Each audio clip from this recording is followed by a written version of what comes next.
Hello there, and welcome to IoT Builders, a live stream where we discuss a range of topics on the Internet of Things, from embedded devices to cloud services, all from an IoT Builder perspective. It is March 22nd, and this is episode 21 of our weekly live stream. My name is Alina Dima, and I'm a senior developer advocate for AWS IoT. I'm joined by my colleague, Dan Gross. Hey, Alina. Hi, Dan. How are you? I'm doing great. It's been a week, I think, since we've talked. Yes, indeed. We are back this week, fresh from Embedded World 2023, where we have experienced so many things. We've learned so much, and we've also been streaming live for 3 days straight, right? Yeah, it was quite a marathon of live streams that we did last week at Embedded World.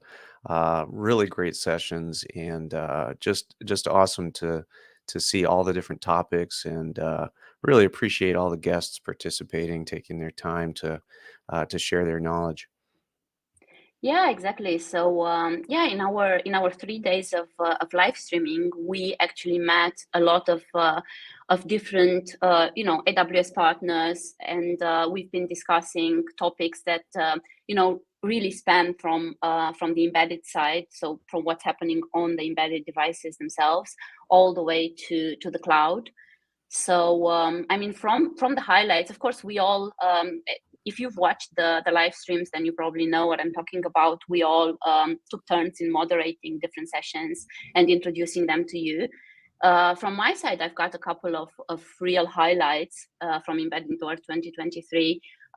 So I've had really nice conversations with Percepio about their debugging and tracing tools for FreeRTOS. Mm. That was Johan and Mike, right? Right then? Yeah, yeah. Really great tools that they have for debugging. Not only Tracealyzer, but also DevAlert. It's really interesting to see how low level you can go with debugging embedded systems with traces, right? Yeah, absolutely, absolutely. I think that's fascinating, and it's also really helpful for developers to really see what's going on in their runtime. Yeah, really fascinating. I've had a conversation with about Amazon Sidewalk, and this was Jake Wood from Silicon Labs. And he described a little bit how Silicon Labs is using Amazon Sidewalk. Also very interesting. We spoke about LoRa and also about OTA. So this was actually very interesting. The conversation with Mender.io with Joseph, the head of developer advocacy from Mender.io, who explained what the difference between system updates and application updates is, and how with IoT solutions you should really separate device management from the use cases that you build on top of IoT services in your IoT platform. So it's about what machine data, he calls it machine data. It's just about device attributes, right? So device Mm. attributes that are important for management, and how that's actually different than the actual data that you use for your use cases, like time series data, different values coming from different sensors and so on. So yeah, do watch that episode. It was actually Yeah. really, really interesting. Yeah, I've heard that characterized as, planes also, right? The control plane versus the data plane. But I like the way that Joseph explained it, very succinct, and of course, always an animated character. So that was a really great session that you had there. Yeah, absolutely. He's always absolutely lots of fun to have in conversations, and very insightful as well. Then I did talk to Lion, the CTO of Sternum IoT, and he described an evaluation kit that Sternum has for improved runtime protection and security. Again, a very interesting topic, and very useful for engineers. What about Yeah. you, Dan? Yeah, and they have that dev kit with FreeRTOS, right? So Yeah, that's exactly. cool. That's really cool. Yeah, yeah, Yeah, yeah. I had quite a number of sessions, all very good. I started off, my first session was with Hayden Povey, who is the CSO of IAR, and that was really fascinating because Hayden has quite a history from ARM and then at IAR, and really talking about um, security and pre-provisioning and getting that early in the development cycle and using IAR tools for that. IAR, of course, purchased Secure Things, and so a lot of it Hmm. was around Secure Things. Really enjoyed that conversation with Hayden, so that was great. Yeah, then we talked about Matter, and Hmm. Progressive has, a number of efforts going on with Matter, including, a new SoC that supports Matter, and really talking about how Matter um, matters, no pun for cloud, and what the role of cloud is with Matter devices. And so we talked about device attestation, which is an important thing for Matter, and the fact that AWS has the private CA service, which is a very important service for OEMs to do device attestation, and kind of puts AWS in a unique position for Matter devices. So anyway, it was a really great session with Anant from Espressive, and of course Anton from AWS, who's a principal partner Hmm. solution architect, and I think he was in a few sessions actually. So that was interesting. We had a Mm. repeat. We had a repeat of Yeah. Anton. Yeah, I think Matter is actually really interesting in terms of standardizing how devices communicate, also in the local network as well, which is also very very interesting. Hmm. There was a demo actually at the AWS booth at Embedded World where you could actually see an Echo gateway, and you could see some valves being controlled via the Echo gateway, all in the local network and using Matter over IP. So that was super interesting. Right, from different manufacturers, I think is the Hmm. main point of that too, so that you really do have interoperability between different OEMs, using the Matter protocol, and why, you know, as I mentioned, device attestation is so important. Um, Yeah. Yeah, then I had a great session with Microchip talking about secure elements.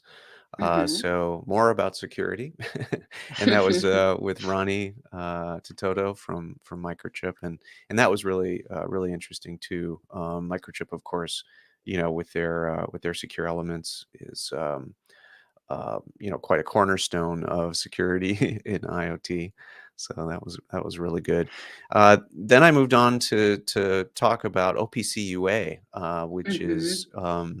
an industrial protocol, right, for industrial Yeah. automation. And Stefan Schoninger joined us from BNR, and that was really fascinating too. So there's a lot happening with OPC UA FX with FreeRTOS, and so I learned a little bit about that, and Adrian Buzescu from AWS Hmm. joined us there too. Um, then I really had the pleasure of hosting a session with Andrea Gallo and Grant Likely from Lenaro to talk about the cloud native car, and it's a project that they have underway for what we've covered before, which is the software defined vehicle, and they have this project called Sophie, along with Project Iceberg that Hmm. Lenaro is kicking off, and it's all about developing car systems in the cloud Wow. before even the hardware um, comes into the picture, and incorporating all of the best practices for DevOps and cloud native development, um, geared towards the automotive industry, right? So really, Hmm. really, really a great session there. Let's see. Who else did I talk to? I talked to Telit Centurion, which so in case some people don't know, Telit did acquire Centurion, so now they're known as Telit Centurion, And so Martino and Carmelo from Telet Centurion talked all about ExpressLink and the new Bravo board that they have available for ExpressLink, which is a Cat 1 cellular based connectivity. So that's kind of cool. It adds cellular connectivity for ExpressLink worldwide. So that's that was a pretty neat session. And then we also talked about the Core 5, which is a RISC-V um, based core that's being developed uh, by an organization called the Open Hardware Group. And so the CEO, Rick O'Connor, joined for that session and talked about the upcoming dev kit. So the Core 5 has been in development for a long time, and we're actually going to see some real silicon for that. And there's going to be a dev kit, and it's going to run FreeRTOS, and it's going to include an ExpressLink. So really Nice. neat, really neat development there. And of course, Rick is great. He actually founded RISC-V way back when, and so it was interesting to get a little history lesson from Rick about RISC-V and open Mm. source hardware, right? So, and then we talked to Slim Jaluli from ST, who basically outlined this new framework that they have, which is an um, iCube module that he developed for ExpressLink again, to use STM32 microcontrollers as host application processors for ExpressLink modules. And so Wow. yeah, so pretty neat from ST to offer that and make it super super easy to use STM32 as your host processors, and then just bring in the ExpressLink libraries. It's really quite impressive. And then to Yeah. cap it off, of course, I think you and I both had sessions with Joe Julicher and Thomas Krischbaumer from AWS, all around building the badge, right? Yes, yeah, absolutely. I mean, I found those sessions fascinating, really, because it all started off with a journey of building a new connected product, and how that journey is with ExpressLink, and how much of the development is actually simplified when you're using ExpressLink. But what I also really liked actually is that they both brought literally all their prototypes, like all their hardware Hmm. prototypes, from the very bulky one to the really neat latest version. So it just makes you realize that hardware is just going through iterations, just like software is, and you can actually see it, touch it, and feel it. And yeah, it was really great. Yeah, that's pretty neat to see the iterations of hardware. I'm reading this book right now called Build from Tony Fadell, and it talks about iterations. Of course, um, Tony's known for Nest and iPod and all these other great products, and it has a picture of the first Nest thermostat in the book, and it is just a pile of wires and boards and sensors and things. Yeah. It looks terrible. So that the badge, the building the badge series reminded me of that sometimes these hardware projects start off looking pretty scrappy before they get refined. Mm. Yeah, yeah, no, absolutely. Yeah, so I mean, thanks Dan for all these insights. Really appreciate it. And yeah, it was really great to be at Embedded World and to have all these conversations. We Yeah, have recorded all the 3 days, so if anybody out there has not seen our recordings, you can find them on our IoT Builders YouTube channel. They are still named Day 1, Day 2, Day 3 from Embedded World 2023. So yeah, yeah, watch them. that's right. And just to paint the picture, if you weren't aware, what we had was a at the AWS booth in Hall 4 at Embedded World, we had a glass studio where we conducted these sessions, and so it was right in the middle of the AWS booth for everyone to see, and so that's where we conducted these, and so you'll hear in the recordings some background noise of the conference, of course, and it was a lot of fun just kind of getting guests in and out of the studio and having these interview sessions.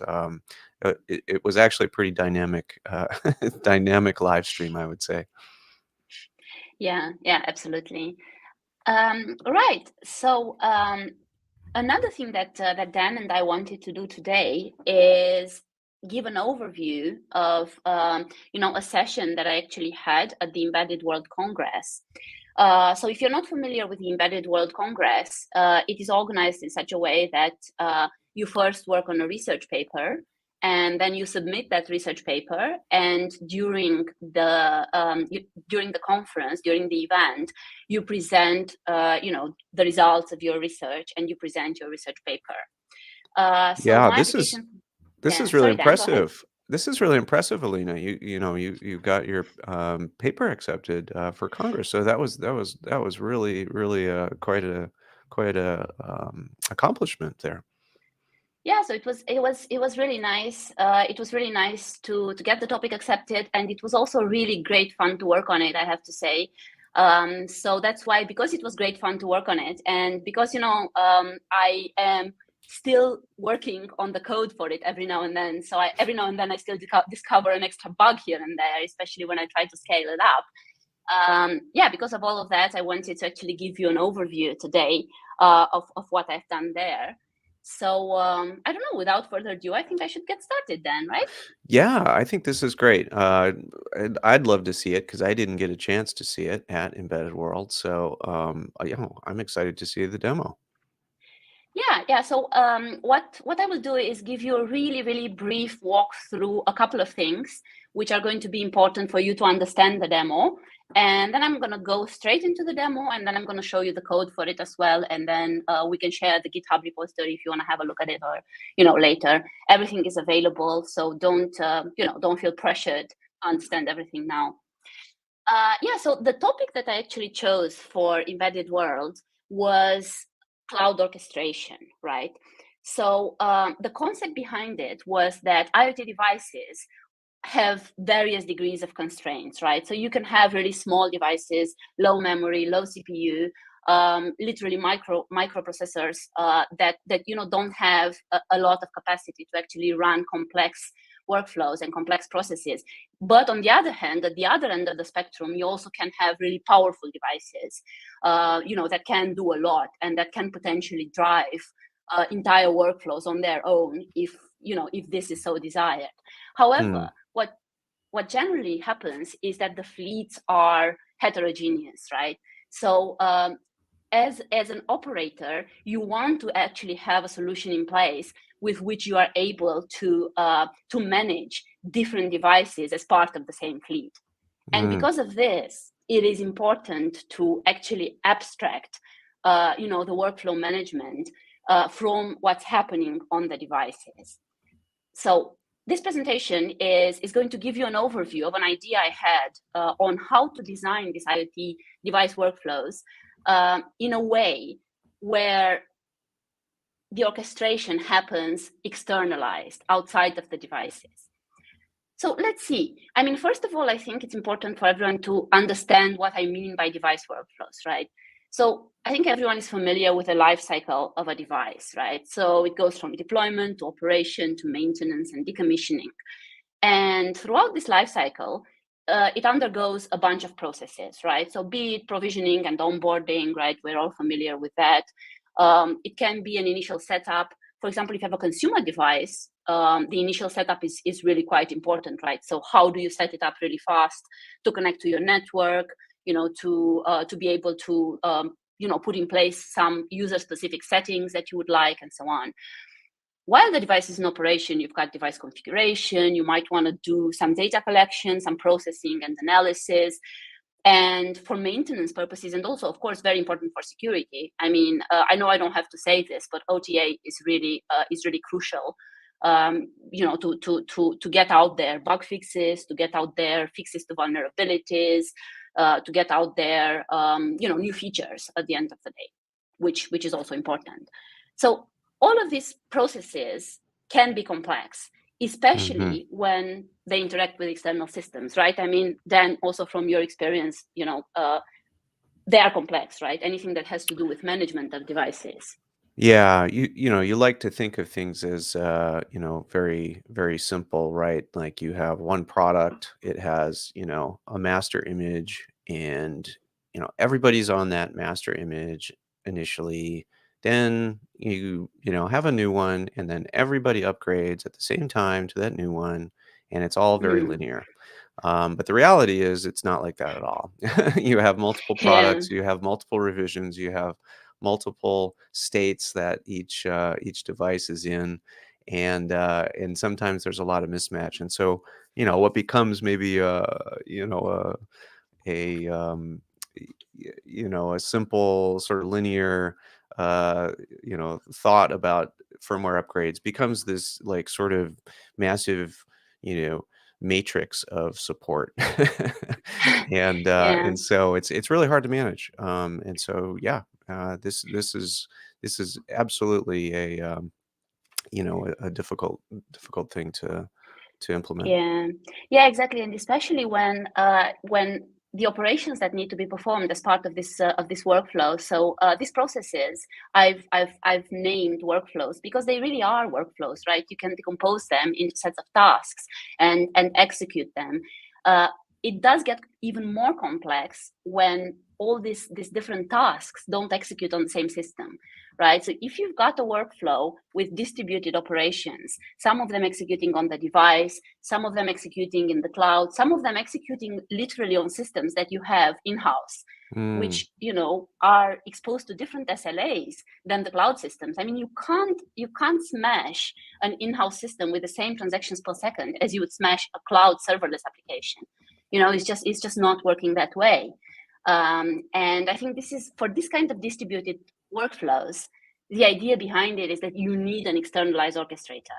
If you put your device as the orchestrator, sure, it can work in some cases. It can work for some devices that are more powerful, but it's never going to work uniformly for microcontrollers and powerful gateways. It's just not going to happen. I mean, this slide has an example which I personally find interesting, right? So let's imagine that you do a firmware upgrade on, let's say, your entire fleet being 10 million devices, right? So you deploy on 10 million devices a new firmware image, and then you realize that there is a bug, and you realize that that bug affects only certain models, right, from your fleet. And then you would like to inspect further. You would like to see what's really happening. So mm, maybe what you want to do is enable deep inspection, but you want to enable it only on particular devices of a certain model and only for, let's say, 30 days, which is enough for you to actually investigate what's going on and try to understand better.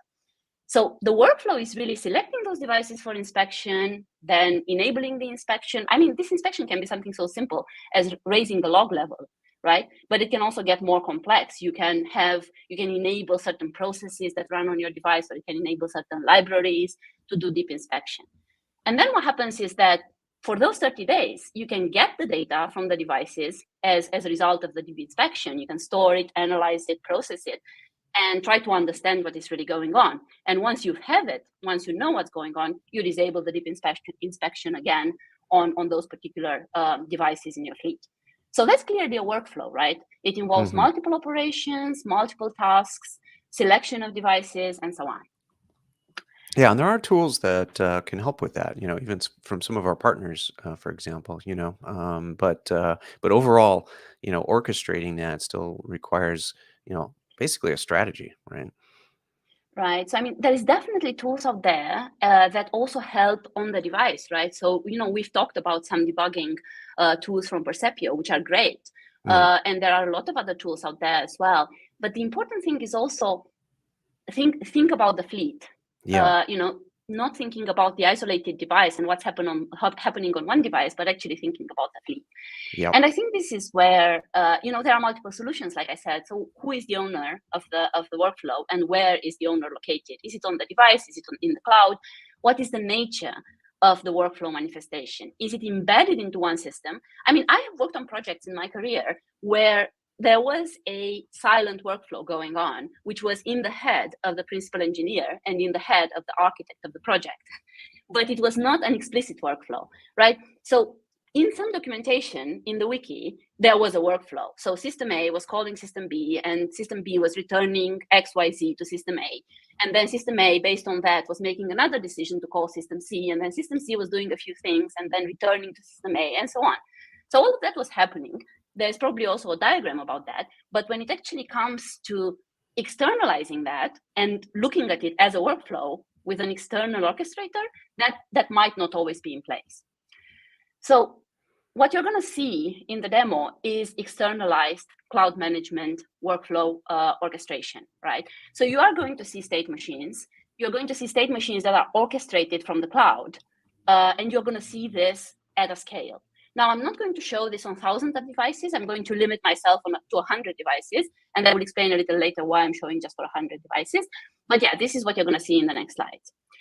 So I just want to go really, really quickly through another diagram that shows how such an externalized workflow management would look like, right? So on the left-hand side, you've got a system that literally creates tasks, right? So these are called, in computer science, these are called jobs, right? So you'd create jobs that target either a particular device or a set of devices or a particular system or a set of systems with some properties of what exactly it is that you want to run, right, that you actually define. And then based on once that job gets kicked off, it actually starts a workflow. And the workflow is there. You can look at it, you can see it, you can actually visualize it, and you can visualize as each task in the workflow gets executed, you actually see it. And another thing that you actually get with that is state management. It is really important to know at each step in this workflow execution, has this been successful? Has this task been successful? Is it in progress? Is it done? What is the output? What has been the input? And all this needs to be stored, not just at task level, but also at workflow level. So, I mean, imagine that you have basically 100 of these instances of the workflow, right? And you want to see as an aggregate, for observability purposes, how many of these instances have run successful, and if they failed, at what step they failed. This is a way to actually achieve this, right? So this external orchestration, you see it as a different component. It talks to device management, it reports back into the job processing and scheduling, but it is its own component. And of course, if you want to build a monitoring system, then you can definitely build it on top of state management, right? And speak to the state management APIs. I mean, when you have, like I said, small fleets, it doesn't matter. But when you are really dealing with large IoT fleets with heterogeneous devices, speaking potentially different protocols, it really makes sense so that when you introduce a new protocol, you need to work on device management. So a new protocol would involve changes to the device management component that talks to the devices, but you're not going to change anything in the workflow. If you do need to change anything in the workflow, the changes will be minimal. So this is the kind of flexibility that you would get. Because the way you target your devices, all is parameterized, right? So you target them based on version, based on model, based on other parameters. The way you execute the workflow, it doesn't matter for the executor if it's a firmware upgrade or if it's if it's a provisioning, right? I mean, you define the steps in the workflow definition, and the Cloud Managed Orchestrator takes that definition and simply executes it and reports back, stores the state and reports the state. So it's almost like a test, almost like a test in a way, if you use test frameworks. Yeah, exactly. So this is the nice thing about it, and I think you would get even more of a benefit if you're using domain-driven design, right?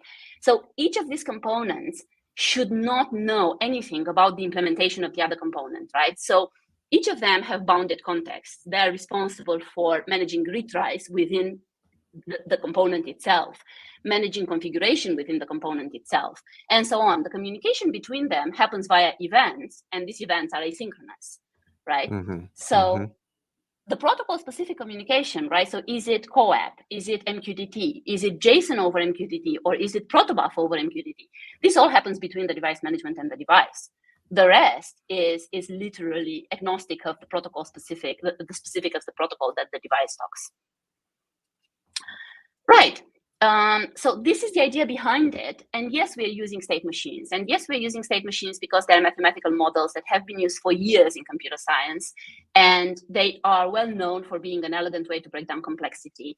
They can be event-driven, which is great. And they also help you with loosening the temporal coupling between different components. If you've got code in your application that depends on time and that can react differently based on how long it takes for a certain request to execute and so on, then you need to loosen that temporal coupling.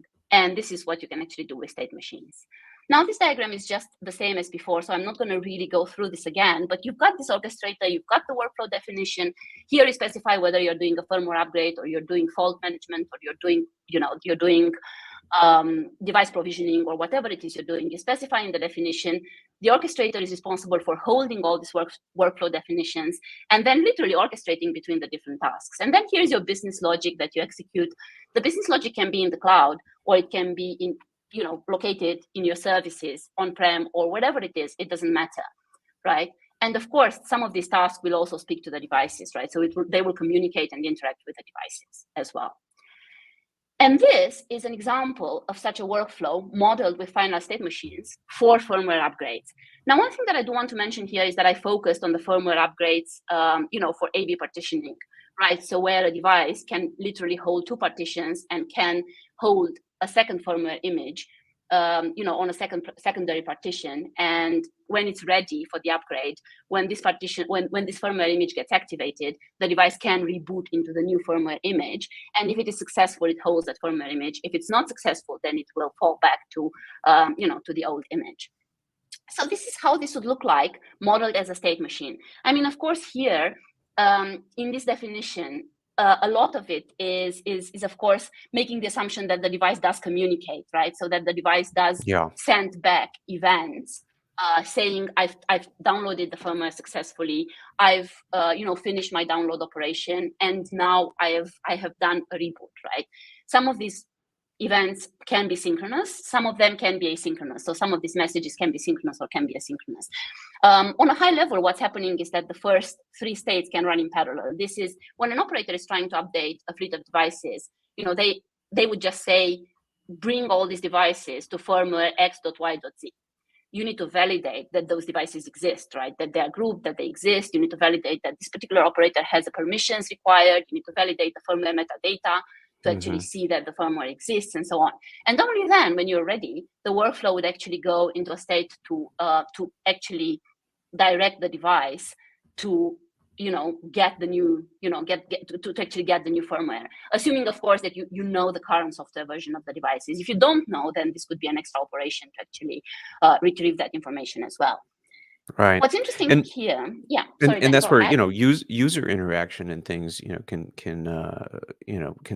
can have an effect here, right? So if you have a policy that, you prompt a user of a device that, a firmware upgrade is available, and they choose not to, that would be an interesting case to discover through this mechanism, right?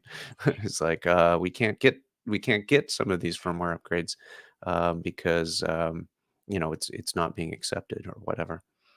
Yeah, exactly. So if you can build your own business rules that can be as complex as you actually need them to be.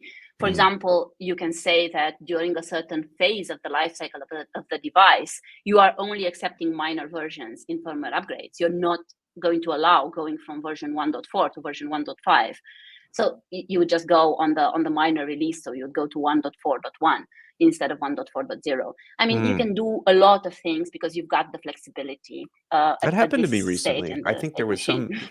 Yeah. That happened to me recently. I was using, I forgot what device it was, but I upgraded, and then I had to upgrade again, and it was I could tell what was happening there, and I understood it was for my own well, the safety of the device, right? So that once it got to whatever versions it was, 1.4, 1.5, it didn't jump versions, right?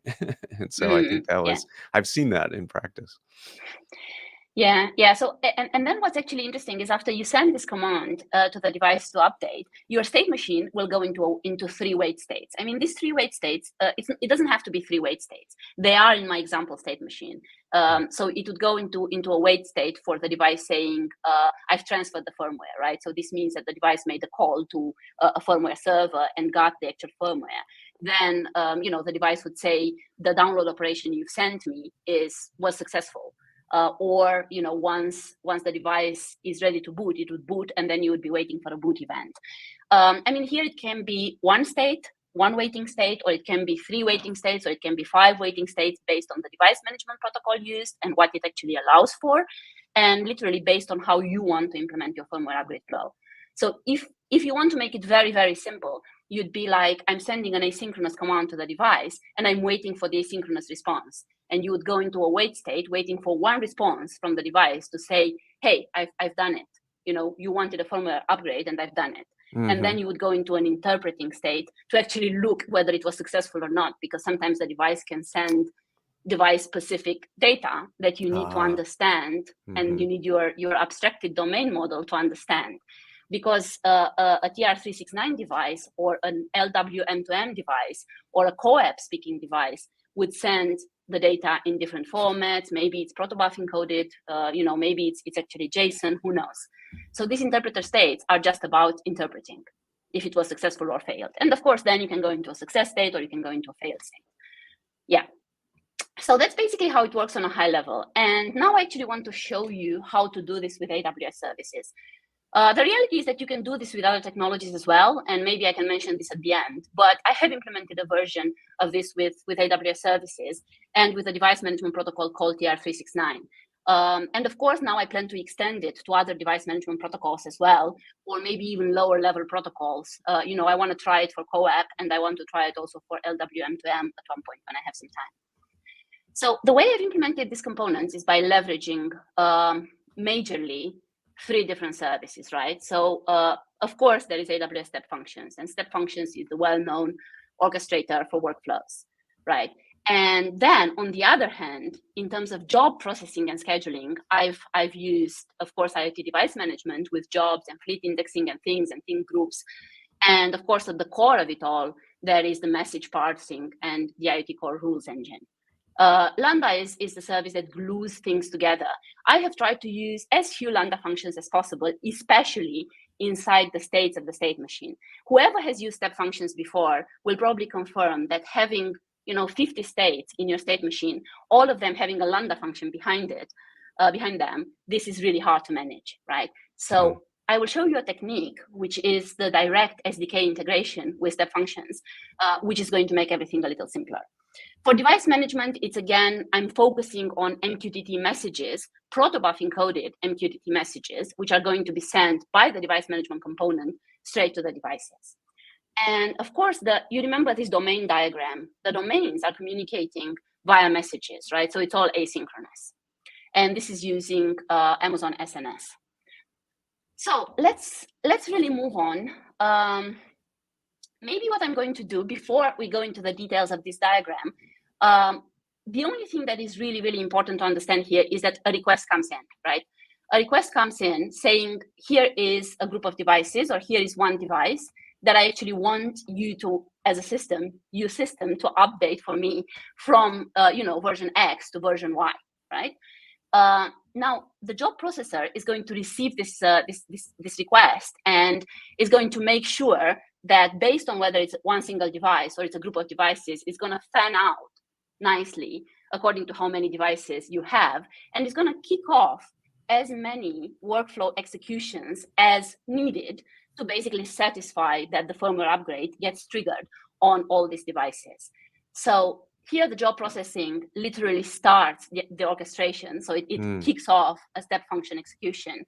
And then all the different tasks via events are basically via published messages on SNS are basically indicating to the device management component that it needs to start execution of the operation on the device. When the device is sent back events saying, hey, I've downloaded the firmware, or hey, I've rebooted, then this is asynchronous communication that goes from the devices through device management, and the Lambda function would then publish on SNS, where the workflow execution component is listening to terminate the wait states, right? And once the wait states are terminated, then there's again a message published on an SNS topic, which would indicate to the jobs orchestrator that that particular flow has been successful. So that's going to kind of close the loop that the firmware upgrade job has been successful. So this is more or less how it works. What's nice about this is that if you are bored with step functions and you want to replace the step functions component with something else at one point, you can just go ahead and rebuild just this component. You're not going to have to build your entire solution. This is, I mean, I'm not going to go into the further details of domain-driven design and what the benefits of that are, but it's actually quite powerful. Right. So right now, yeah, that makes a lot of sense. Mm-hmm. Because, you know, what I'm, and correct me if I'm wrong, but what I'm seeing here is that, you know, you have your operation of, you know, a firmware upgrade, but, you know, you know, the observer of what's happening doesn't necessarily interrupt the actual operation of it. Instead, you know, you're just capturing, you know, these the state in which this operation is you know, is in. And so I like that it just hooks in to really an existing workflow that you might have anyway, right? Yeah, exactly. So that's the thing. So now, I mean, without further ado, I'm going to go straight into the demo because I'm looking at the time and I still want to show you the code. So so let's go through the demo really quickly. I'm hoping that everybody can actually see my terminal. So what I'm going to do is the device simulators that I'm going to start are implementing TR369. So they are agent simulators. They literally connect to AWS IoT Core. And what they do on the first connect, they send a simulated boot event. They're saying, hey, here I am, I'm online, and I'm currently on version 1.2.1. So the first thing that's going to happen when I start 100 of these containers on this EC2 instance is that we're going to have 100 devices, and all these devices will be reporting their current firmware image, right? So this is what we're going to do first. Right. So let's see how we're going to do this, right? So first of all, here I have the repository checked out. I will send you, you know, you will see the repository is available for everybody to have a look at the code, right? So let's go into the device agent component, right, into the simulator component. And here you will see that there is this run script, right? So let's look at it. I mean, it's a script just basically building and running a bunch of Docker containers, right? So it's just running literally Docker run. And I'm making sure that this is resilient, right? So I am restarting the container in case it's been abruptly stopped. And I'm also passing some memory parameters. And, you know, it's literally just starting, basically it's starting this device simulator app that I was telling you about with a couple of environment variables. And it's kind of looping in. It's very simple. It's looping and starting 100 of them. Yeah. So these are your devices, basically. Yes, exactly. So these are my devices, right? So now let's do this. So let's run this. So right now you'll see that this is going to build, and then it's going to start. It's going to literally run 100 containers, right? So we can wait for this to be done. This is going to be 100 of them. They're going relatively fast, but let's give them some time. I mean, maybe while they're doing this, we can look in IoT Core and see our devices getting created on the fly and looking at them. Yeah, it's a little slow here, but it's because my internet connection is not super good here in the office. Right, so I mean, I'm giving them literally random names, right? So the client ID and the thing name are the same. They're starting with sim and then a randomly generated number. And so far we have like 26. I mean, it's going to go relatively fast, right? Remember when I said to you that each of these devices are, let me see, let's go to the terminal again, that each of these devices are going to send the boot event. Now, let's have a look, because I would like to show you that this is actually happening, right? So let's start a new terminal, because I want to go into the logs and I want to look at the logs. I copied the ID of one of those containers. So let's just, oops.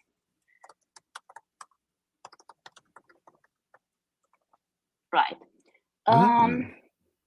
Yeah, so here it's that this is protobuf. I mean, of course, you're not going to understand everything, but because it's encoded, but you can see already here that this is actually a boot message. So this is sending the first boot. I mean, I gave the name, and this is the firmware version.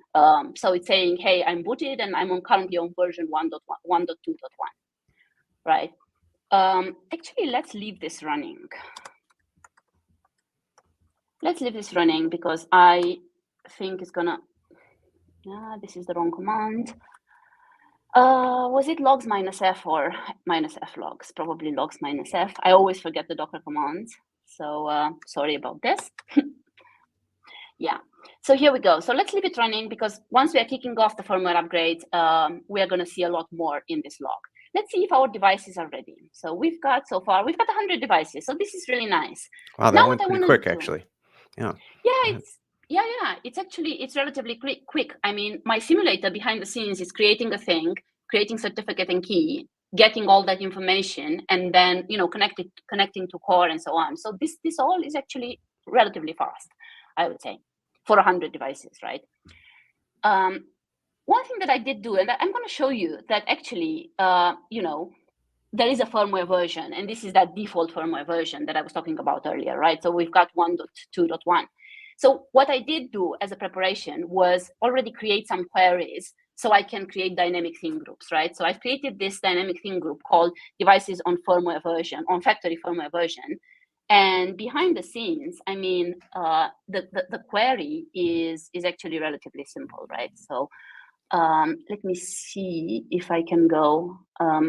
Let's just do run aggregations and use the saved query, right? So you can see my saved query here, right? So this is the query that powers the dynamic theme group. So if you look at it, the only thing that it really does is say group me all devices that are on firmware version 1.2.1. And if I run this aggregation, you see that the count is 100. And if you go to theme groups, you'll see that all these 100 devices, because they all report the same firmware version. I mean, of course, if an MQTT message had gone missing and I would have used QoS of 0, then I wouldn't have had the firmware version, right? Because I'd be missing the MQTT message. But luckily for us, this has not happened. I mean, it's not real luck. It's about building your MQTT client in a resilient manner. Right, so here is our theme group. So now what I'm going to do, and you remember this diagram where I said that the entry point is literally kicking off the firmware upgrade flow with a Lambda function. So let's have a look at that Lambda function, right? So let's go to it and let's kick this off. Let me copy the theme group. I mean, I think I have a test event for my Lambda function, but just in any case, let's copy it in case the event is no longer stored. Yeah, so what I'm going to do is this Lambda function is, unsurprisingly called create job.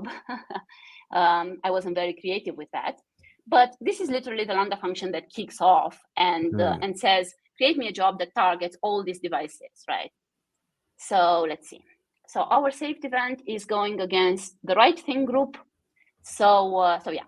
So once I kick this off, what the orchestration layer is going to do is wait for the event telling it start the state machine execution and run this execution for all the devices that are in this target group and bring them all to firmware version 1.2.3.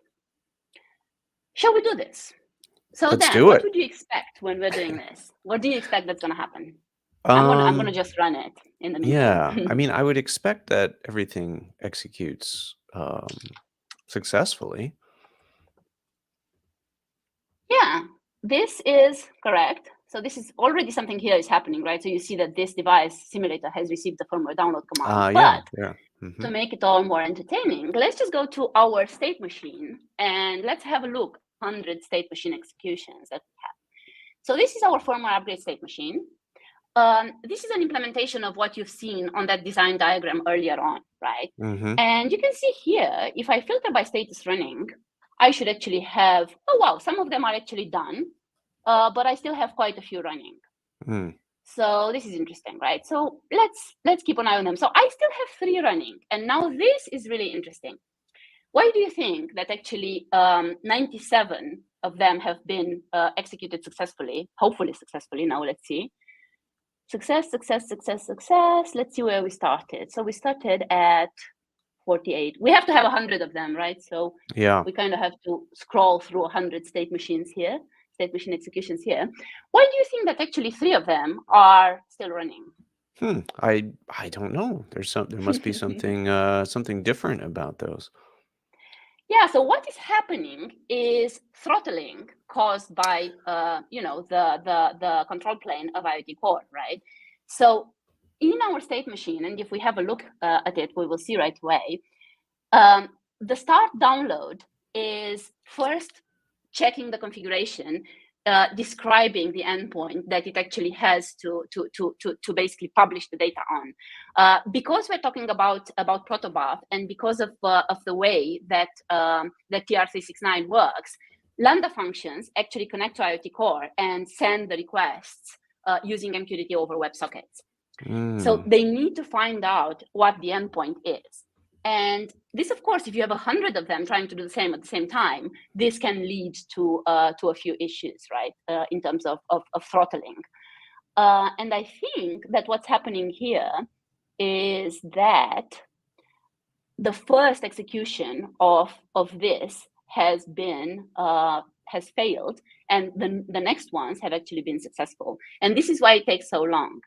So what is basically happening is that the start download has retries around it. And the retries are this time not done by step functions, but the retries are done by the Lambda function behind the scenes, right? Oh, okay. So what is really going on, and this is something interesting because I do want to show this to everybody who is watching and who will watch us later. The asynchronous invocation of AWS Lambda is interesting. So by default, if you are creating a Lambda function, and you're creating it using automation, right? So in my case, I'm using SAM, and SAM, is specifying the resource and creating the Lambda function. So by default, what happens is that under this tab called asynchronous invocation, you will see that there will be 2 retry attempts. So if anything happens during the Lambda code and that leads to an error, what's going to happen is AWS Lambda as a service is going to retry execution twice. Now, I have configured this to 2 minutes. By default, it is going to 6 hours. Oh. So what this means is that if there is a failed execution, then with exponential backoff, AWS Lambda is going to retry the Lambda function execution, right? So this is the reason why some of the state machine states have paused here for a while, because the first iteration has failed, and then the second or the third one has actually been successful. The third execution has been successful. The interesting thing about this is that this is a wait state, right? Because you're pushing an operation and then you're waiting for the device to acknowledge whether it's been successful or it failed, right? So you push a message, but MQTT is pub sub, right? So how do you wrap HTTP request response as a pattern, right? So your device receives a request and then sends a response, but it sends a response over MQTT, which is pub sub. So the response arrives asynchronously in any way, and it arrives on a separate topic. This is the reason why we are actually using MQTT over WebSockets, because we've got this start download Lambda function here, subscribing to publishing on a topic that the device is subscribed on, and then it's waiting for a message from the device on a different topic to actually close the execution and consider it successful. Okay. So you're using WebSockets to, yeah, I see. Yeah. In this function, yes. In this function, I'm using WebSockets. Yes, exactly. So what I wanted to actually show you here, but perhaps it's actually better to go to the actual firmware upgrade flow. I mean, it's uneventful. All of these are successful. And they were not successful 2 hours earlier because I discovered a bug which was related to this asynchronous invocation of Lambda. That's why I actually wanted to mention this to you. But they are successful now, which is actually quite nice. What I do want to show you in the Workflow Studio, I want us to actually have a look at the Lambda function, at the step function here. And I want that we go to the start download so that you can see that this is, I'm going to scroll really slowly because everything is much bigger on my screen. This is a waiting for callback, right? So like I said, sends a message and waits for an acknowledgement, for an acknowledgement of success from the device. I mean, the acknowledgement just says, I've received the operation and you haven't sent me something crazy, right? This is what is basically happening. Right. What's very important is that the wait should not be indefinite. You should set a timeout to that. Because, I mean, of course, having step functions in the cloud, they can exist indefinitely, right? But ideally, you would have a heartbeat, and you would say, after this amount of seconds, timeout this state. Now, cleverly or not cleverly, this timeout is actually set to the same timeout of the Lambda function, so that we don't have a use case where the Lambda function keeps retrying, but the state has already timed out. Oh, I see. So we want to kind of keep this in sync, more or less. Mm-hmm. Right. So now I've blabbed a lot, and we have 5 minutes left. So let's see what I can actually still show you. I mean, we can definitely have another session on this, and I think we should have another session on this. But perhaps one thing that I can quickly show you is the observability aspect, right? Yes. So for observability, you can use CloudWatch. And CloudWatch Insights are really good for crawling nicely through logs. Yeah, so let's have I've saved a few queries here. So everything that happens in the step function is basically logged in the step functions log. So I've got a few things here. Let's look at successful executions, right? Actually, maybe let's look at overall stats first, right? Sure, if I do it 1 hour, I'm getting all the things that we've done right now, and of course, right. I mean, I've got successful executions 100 because all 100 have been have been successful. What are those failures down there? Yeah, so these are the timeouts that we have. Oh, here. so those were retries. The retries of the start download, right? If we go a little further back in the logs, let's see if I can scroll this. Let's go to 12 hours, right? You'll see that I've had a couple of errors this morning, and I fixed a couple of timeouts. So you will see a lot more failures. Yeah, you see there are about 149 failures. So what is important always is to look at, 2 of them actually really failed, whereby the rest of them, a task failed, but it was potentially retried, right? So you can see this here. The other things that you can actually also see are the failed executions in detail. So here you just go and you scroll by, let's not limit to 100, because at this point, I think we have potentially more. So this is just scrolling through the firmware upgrade log from the step functions. So let's see what you have here. I mean, the execution ARN is actually something that I don't really need because it never changes. Yeah, so let's see. Right, so a bunch of publish failures, so the job ID is missing, and the job ID is missing because most likely the start task timed out. And something happened when evaluating the device. I mean, this is probably the throttling again. So this is all something that is going to give you hints what Lambda function, what task behind the scenes has been the problem, right? So you can then go and look into that. Yeah, and this is, I mean, this is great. This is what, wrapping all of this is what observability is all about, right? You want to observe what these things are, what's happening. Yeah, exactly. I mean, this was really, really brief and really, really fast. I mean, if you want to hear more, I mean, I am actually interested in hearing what the engagement on this topic is. If you want to hear more, please leave us some comments on the video.